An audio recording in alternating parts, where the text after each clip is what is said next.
नमस्कार। निजको ना कहवा शिखंतु। अनेक समय आम अन्य को खुशी करने एमती कम करदू जहाँ आम करने को चाहूना। जदि कौन सी काम आपण स्वार्थ बा समय को नष्ट करुच्ची तेबे विनम्रता सहित ना कहवा शिखंतु।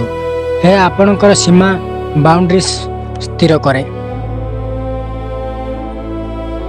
अन्य मानक मतामत उपर निर्भर करंतु नाही।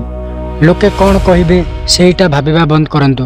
जेतेबेले आपण निजर मूल्य अन्यर मतामत उपर छाड़ी दियंती सेतेबेले आपण निजर आत्मसम्मान हराई बसंती। निजर निष्पत्ति निजे नियंतु। निजर कथा एवं कामरे सामंजस्य रखंतु। जहाँ कहउचंती ताहा करंतु। जदि आपण निजको किछि प्रतिश्रुति दैचंती जेपरिक सकाळे उठिबा बा व्यायाम करिबा तेबे ताहा पूर्ण करंतु।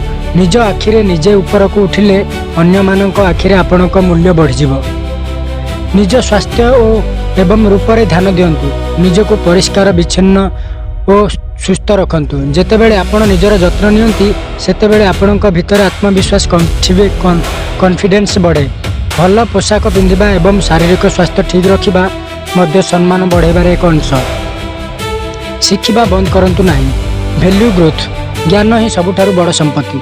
जेतेबेले आपण निजर क्षमता स्किल एवं ज्ञान बढ़ाती आपण अधिक मूल्यवान हो जाती।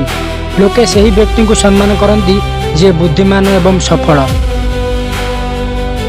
खराब संगत छाड़तु। जदि किछि लोक आपण को सबु बेले तलकू देखाउचंती बा आपणक सम्मान करूनाहांती तेबे सही लोकंक ठारू दूरे जिबा ही बुद्धिमानर काम। आपणक पाखरे केउ माने रहउचंती ताहा आपणकर मूल्य निर्धारण करे। आज पई आपणक पई एक छोटो चैलेंज। आज दिन सारा निजको कहतु मु मोर समय एवं सम्मान हकदार। कौनसी परिस्थिति रे भी निज सह बेईमान करंतु नाही। निजर मूल्य बुझंतु दुनिया आपणको बुझिबो।